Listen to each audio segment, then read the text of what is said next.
Hello guys, तो episode की शुरुआत होती है मुझे अपने बॉडीगार्ड से पूछता है कि तो भला तुम्हें मेरे बास्टर्ड भाई की पर्सनैलिटी को देख के क्या लगता है कि भला भी कहाँ पे छुप के रह रहा होगा, और भला तुम्हें क्या लगता है कि भला मुझे कहाँ पे ढूंढना चाहिए जिस चीज के कारण मैं उसके बारे में कोई यूजफुल इन्फॉर्मेशन ढूंढ के निकाल पाऊँ। जिस पर कहता है कि मेरे हिसाब से तो क्या चीज नेसेसरी भी है कि भला मैं उसे खुद ढूंढना चाहिए, और क्या हम लोग किसी दूसरे इंसान को उसके ऊपर पहरी डायरेक्टली नहीं लगा सकते, और क्या हम लोग उसे उस तरीके से नहीं ढूंढ सकते। जिसपे मिंचल हंसते हुए उसे कहता है कि क्या तुम्हारा दिमाग खराब हो गया है, और हाँ क्या तुम्हें पता नहीं है कि भला मेरा भाई कितने ज्यादा बड़ा इंसान है और इस बारे में कुछ भी कर सकता है। अगर उसे हमारे प्लान के बारे में पता चल गया तो, और इसका रीजन ये भी हो सकता है कि क्योंकि उसे पसंद नहीं है कि जब मैं उसे यंग मास्टर करके बुलाता हूँ, और या फिर ऐसा भी हो सकता है कि जब से बच्चा था वो तब से लेकर अब तक थोड़ी सी ऐसी रफ और थोड़ी सी बेकार ही लाइफ को जीता आ रहा है। और ऐसा तो है अपने पास की मेमोरीज को याद करके बोल रहा था जहाँ पे जब उसे फाइट कर रहा था, तब आगे उसे कहता है कि बट एक और बात है उसके बारे में कि कभी कभार तो है एक वाइल्ड एनिमल की तरह भी बन जाता है, और इसलिए अगर तुम्हें ब्रदर का ऐसी पीछा करते पकड़ा गए तो मुझे पता नहीं कि भला तुम्हारा क्या करेगा,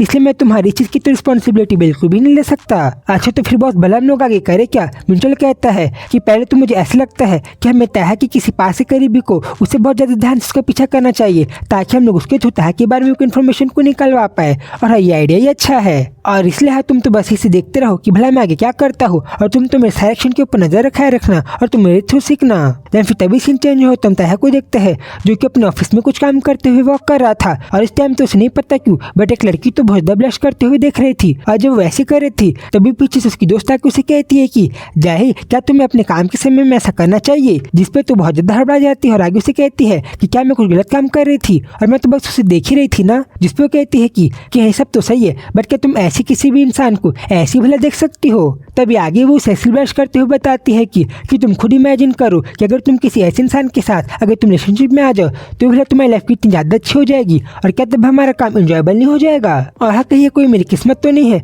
जिसके कारण मुझे नहीं पता क्यों बट हेवन के थ्रू मौका मिल गया है कि मैं यंग मास्टर को डेट कर पाऊँ और मैं उसके साथ नेक्स्ट लेवल के रोमांस को कर पाऊँ, और अगर ऐसा हो गया तब तो मेरे लिए बहुत ज्यादा मजेदार की बात होगी। जिसपे उसकी फ्रेंड उसे बताती है कि तुम्हारा दिमाग तो सही है ना, तुम्हें पता है ना कि जैसे तुम इमेजिन कर रही हो ये सब चीज तो बस हमारे सपनों में हो सकती है, और ऐसी चीजें रियल लाइफ में तो कभी भी नहीं होती है। अच्छा भला क्यों, भला मैं ऐसा क्यों नहीं कर सकती। जिसपे वो उसे बताती है कि अगर तुम बाई चांस उसे डेट कर भी लेती हो तब तुम्हें पता है ना कि तुम्हारा रिश्ता बस एंड ही होगा, वो भी बहुत ज्यादा बुरी तरीके से। और मैं तो उस लड़के को देख के बता सकती हूँ कि उसके पास तो पक्का बहुत सारी वुमेन होगी जो कि उसके आसपास ही रहती होगी, और देखना आखिरी में वो ऐसे अपने लेवल की किसी बॉस की लड़की से शादी कर लेगा और आगे उसके साथ एक बहुत अच्छी लाइफ को जिएगा जो लाइफ कुछ ज्यादा नेक्स्ट लेवल की होगी। देन फिर तभी अचानक उसकी फ्रेंड कहती है बट तुमने क्या देखा कि आज तो हैप्पी चेयरमैन की वाइफ भी आ गई है। अच्छा तो तुम डायरेक्टर बैग की बात कर रहे हो। हाँ तुमने बिल्कुल सही कहा, और जो लोग ऐसी बात कर रहे थे तभी हम देख पा रहे थे कि कैसे उस ऑफिस में आज नहीं पता कैसे बट वहाँ पे डायरेक्टर की वाइफ भी आ गई थी, जो चीज तो हमें पूरी तरीके से नहीं दिखाई जाती बट आप देख सकते हो कि भलाता है कि मदर किस तरीके से दिखाई देती है।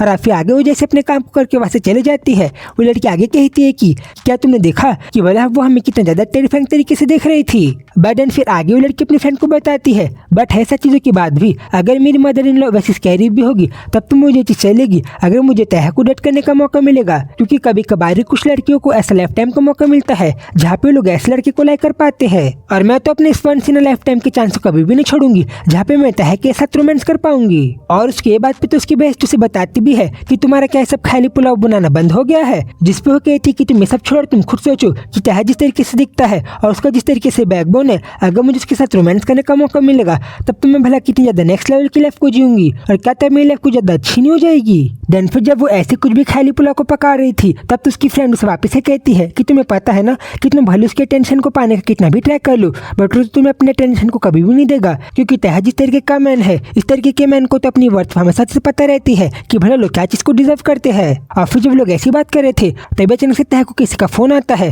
और फिर जैसे अपने फोन को उठाता है हम देख पाते हैं कि उसे दिखाई देता है कि अभी तो उसने उसे अपने काम को करते वक्त मैसेज किया था कि तह क्या तुम बिजी हो। जिसपे उसे बताता है कि हाँ अभी तो मैं अपने पार्ट टाइम के जॉब को कर रहा हूँ। जिसको सुन के तो उसे थोड़ा सा और आगे मैसेज करती है कि अच्छा ठीक है तो फिर अगर तुम काम कर रहे हो तब तो शायद से तुम्हें मुझसे बात नहीं करना चाहिए, और तुम्हें तो अपने काम करने का पैसा भी मिलता होगा ना, इसलिए तो अभी तुम्हें बहुत ज्यादा हार्डवर्क करना चाहिए। पर यहाँ पे तो हमें पता चल रहा था कि इसे तो उसे ऐसा चीजें बस सरकास्टिक में बोल रही है जो चीज तो तय को भी समझ में आ रहा था। और फिर आगे अपने कल की बात को याद करता है जहाँ पे इसने उसे कहा था कि अगर तुम कभी मैरिज करोगे तब तुम देखना मैं कब कैसे एंड में तुम्हें कांग्रेचुलेशन बोलने के लिए पक्का तुम्हारे पास आऊंगी। और फिर अपने कल की इन सारी बातों को याद बात करते हुए कहता है कि हीसो मुझे पता है कि कल तो तुमने मुझे भला कितनी ज्यादा कुल वर्ड्स कहे थे, वो सारी बातें तो तुमने मुझसे कितना ज्यादा ऐसी कह दी थी। पर इन सब चीजों के बावजूद भी तुम्हें पता है ना कि मैं तो चाहे कुछ भी हो पर मैं तो तुम्हारे साथ ही रहना चाहता हूँ, वो भी बस तुम्हारे साथ। और तुम्हारी वो बातें तो मुझे अभी तक कितनी ज्यादा हट करी है कि मैं तो ढंग से साथ भी नहीं ले पा रहा हूँ। और फिर आगे वो ऐसे उसे कहता है कि ठीक है तो फिर मैं कल तुम्हें पक्का से लेने के लिए आऊंगा और तब तुम मुझे तभी कांग्रेचुलेशन कर देना। बट यहाँ पे तो उसे सारी चीजें सरकास्टिक वे में बोल रहा था, जो चीज को भी समझ में आ गया था, इसलिए उसे कहती है कि ठीक है तो तुम पक्का वहाँ पे बैठे रहना। और फिर पे सीन चेंज हो तो हम एक लड़की को देखते हैं जो कि हीसो की फ्लावर शॉप के पास अपने कुछ फ्लावर को लेके आई थी। बट तभी जब वो ऐसे हीसो के रूम के पास ही जा रही थी तभी उसे सामने दिखाई देता है कि हीसो के शॉप के सामने एक लड़का खड़ा हुआ था जो कि शायद से किसी को देख रहा था। जिसको देखो लड़की कहती है कि भले लड़का आखिर कौन है और है कैसे भी तो मुझे यहाँ का कस्टमर तो बिल्कुल भी नहीं लगता, क्योंकि अगर ये कस्टमर होता तो फिर उस दुकान के बाहर खड़े होके ऐसी सारी चीजों को नहीं देख रहा होता। तभी फिर तो अचानक से लड़का भी उस लड़की को देखने लग जाता है जिसको देख के कहती है कि क्या कहीं वो भी मुझे देख रहा है। और फिर इसके पहले कोई लड़की शॉप के अंदर एंटर करे वो लड़कों से पूछता है कि तो फिर क्या तुम उस लड़की को जानती हो, जिसपे तो खुद ही क्वेश्चन में पड़ जाती है। तभी आगे उसे बताता है कि अरे मैं उस वुमेन की बात कर रहा हूँ जो कि शॉप के अंदर काम कर रही है, और क्या तुम उस लड़की को जानती हो। तभी ये बात को सुन के अपने मन में कहती है कि मुझे पता ही था कि पक्का इसको कोई देख रहा है। और फिर आगे उसे कहती है कि लिसन तुम मेरी बात को एकदम अच्छे समझ जाओ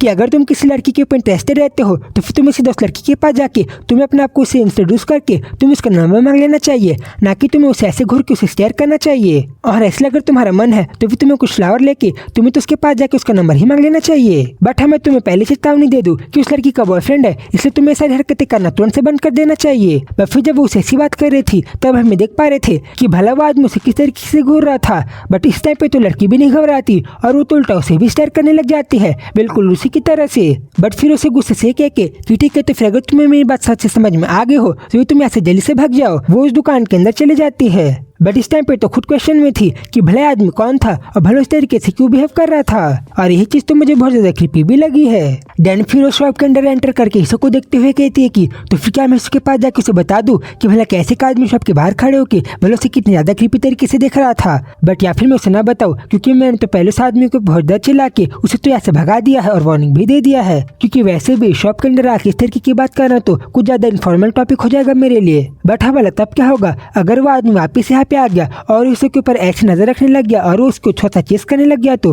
तब भला मैं क्या करूंगी। इसलिए हाँ वो ये डिसाइड करके कि ठीक है तो फिर मुझे शायद से हीसो को उन सारी बातों के बारे में बता ही देना चाहिए। वो तो हीसो को बोलने के लिए जा ही रही थी कि हीसो, बट जिसके पहले कि उसे कुछ कह पाए वहाँ पे खड़ी हुई एक आंटी हीसो को उसे कहती है कि तो फिर हीसो तुम्हें पता है आजकल तो तुम मुझे कुछ ज्यादा ही ग्लो करती हुई दिखाई दे रही हो, और अभी तुमने जो ड्रेस पहना है ये भी कुछ ज्यादा अच्छा है, तो भला तुम्हें ड्रेस कहाँ से मिला। हीसो बताती है कि ये ड्रेस मैंने नहीं लिया है और ये ड्रेस मुझे गिफ्ट में मिला है। वो अच्छा ऐसा है क्या, तो फिर क्या तुम मुझे बताओगी कि क्या ड्रेस तुम्हें उसी इंसान ने दिया है। हाँ आपने बिल्कुल सही कहा। वो वापिस से उससे पूछती है तो फिर क्या तुम उस लड़की के बारे में बात कर रही हो। हाँ आपने बिल्कुल सही कहा, बट है वो कोई रैंडम लड़का नहीं है और मैं उसे जानती हूँ। अच्छा तो मुझे पता ही था कि तुम जिस तरीके से दिखती हो और तुम्हारे जितने ज्यादा प्रीटी फेस है तुम्हारे पास उस तरीके का कोई लड़का आ ही जाएगा। और फिर जब वो दोनों ऐसी बात कर रहे थे वो लड़की पीछे से देखते हुए कहती है कि क्या मुझे तो पता है कि इससे कोई ऐसी लड़की नहीं है जो कि अपना ध्यान खुद नहीं रख सकती है, और वैसे भी वो तो पहले मैरिड वुमेन थी और अभी तो एक बहुत ज्यादा अपने सिंगल लड़की को डेट कर रही है, और इसलिए शायद से अभी खुद कैपेबल है कि वो इस तरीके के प्रॉब्लम को खुद सॉल्व कर ले। तो शायद से मुझे उसकी इन सारी बातों में दखलंदाजी नहीं करना चाहिए। और फिर जब वो इसो की चिंता करते हुए इन सारी बातों को सोच रही थी तभी वो लेडी उससे आगे कहती है कि तो फिर सो क्या तुमने खुद उल्टा उस लड़की के लिए उसे कुछ क्लॉथ दिए और क्या तुमने उसके लिए कुछ खरीदा है। जिस बात को सुन के तो उसे भी थोड़ा सा हड़बड़ा जाती है क्योंकि उसने अब तक ऐसा नहीं किया है। तभी डैनो लेडी उससे कहती है कि इससे तुम्हें पता है ना कि तुम्हारा कपड़ा तो कुछ ज्यादा ही पीटी था, और अगर तुम्हें कोई इंसान कुछ देता है तो फिर तुम्हें उसे इन रिटर्न में तुम्हें भी उसे कुछ सामान देना चाहिए, और जब वो लड़का तुमसे यंगर है तब तो तुम्हें बस वो सामान लेते ही रहना नहीं चाहिए, क्योंकि अगर तुम ऐसा नहीं करोगी तो फिर तुम्हारे इंप्रेशन के सामने कुछ गलत जा सकता है ना। हिसो कहती कि हाँ बिल्कुल सही कह रही हो और आप तो पूरी राइट हो। और इसी टाइम पे तो हम भी देख पा रहे थे कि जब हिसो से कह रही थी कि हाँ आपने बिल्कुल सही कहा, वो तो इस टाइम पे कितनी थोड़ी सी ज्यादा ऑकवर्ड हो गई थी क्योंकि उसे पता था कि उसे तो ऐसा पहले ही कर देना चाहिए था। देन फिर आगे शॉप से निकल के कहती है कि ना जब मैं इस बारे में सोच रही हूँ तब तो मुझे याद है कि मैंने तो ऐसे कहा था कि मैं उसे पक्का कुछ सामान दूंगी दूंगी जब वो थोड़े दिनों पहले मेरे को सामान को ले रहा था। बट उस टाइम पे तो तह का बिहेवियर मेरे इतना ज्यादा अच्छा था कि मैं तो इस बारे में भूल ही गई थी कि मुझे तह को भी बदले में कुछ देना है। बट उस टाइम पे तो तह का बिहेवियर और तह का मेरा अफेक्शन इतना ज्यादा था कि मैं तो उसकी इन सारी बातों के बारे में भूल ही गई थी कि तह ने भला मेरे क्या क्या किया है। और ऐसा तो इसे अपने कुछ पास्ट की मेमोरीज को भी याद करते हुए कह रही थी। देन फिर आगे वैसे आगे बढ़ते हुए कहती है कि तो फिर मैं भला तह के लिए किस तरीके के कपड़ों को लूं, और तह जिस तरीके का दिखाई देता है उसके ऊपर तो कोई भी सामान अच्छा दिखेगा। बट तह यूजुअली क्या वेयर करता है। और फिर जब वो ऐसे अकेले वॉक करते हुए इन सारी चीजों के बारे में सोच रही थी तब तो वो अपने थोड़े से पास की मेमोरीज के बारे में भी याद करती है, ये कहते हुए कि मुझे याद है कि भले सारी चीजें भला कितनी ज्यादा छोटी छोटी और भला कितनी ज्यादा धीरे से स्टार्ट हुई थी। और जब मैं अपने और तह की इन सारी बातों के बारे में याद कर रही हूँ तब तो मुझे याद आ गया है कि तह तो हमेशा अपने आउटफिट को बदलते रहता है और कभी भी सेम नहीं रहता। और शायद से वो भी जिस एज में भी है यहाँ पे तो ये सारी चीजें चलती ही रहती है, जहाँ पे कैसे भी काम भी करने लग गया है। और क्योंकि अभी तह जॉब भी कर रहा है मुझे तो ऐसा लग रहा है कि तह अपने कुछ पैसे को बचा के वो आगे अपने लिए कुछ और कपड़ों को भी खरीदने वाला है। और फिर जब वो तह की इन सारी चीजों के बारे में सोच रही थी तब उसे खुद रियलाइज होता है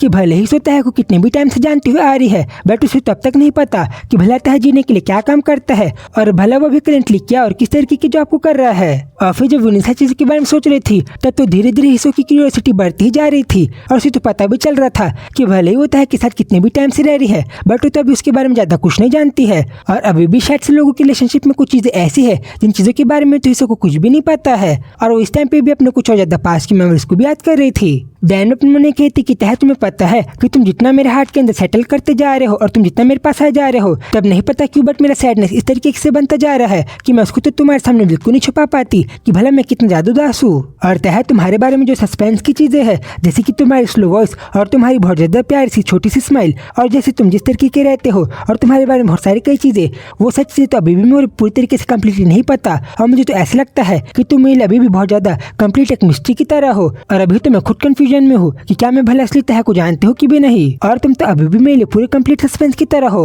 और गाइस इसी सीन के साथ चैप्टर पे खत्म होता है। बट गाइस वीडियो को खत्म करने से पहले एक और बात कि अब आगे मैं चैनल को लेकर और ज्यादा रिस्क नहीं ले सकता, इसलिए कभी कभार कुछ चैप्टर जिनको लेकर मुझे थोड़ा सा रिस्क लगेगा उनको मैं अपने सेकंड चैनल में अपलोड करूंगा। तो फिर चैनल की लिंक आप लोगों को मेरे कमेंट सेक्शन में भी मिल जाएगी। तो फिर आप लोग वीडियो को मिस ना करने के लिए उस चैनल को सब्सक्राइब कर लो। और गाइस आप लोग वीडियो को हाइप करना और चैनल को सब्सक्राइब करना बिल्कुल से मत भूलना। तो फिर जल्दी ही मिलूंगा इसके आगे की स्टोरी के साथ, तब तक के लिए बाय बाय।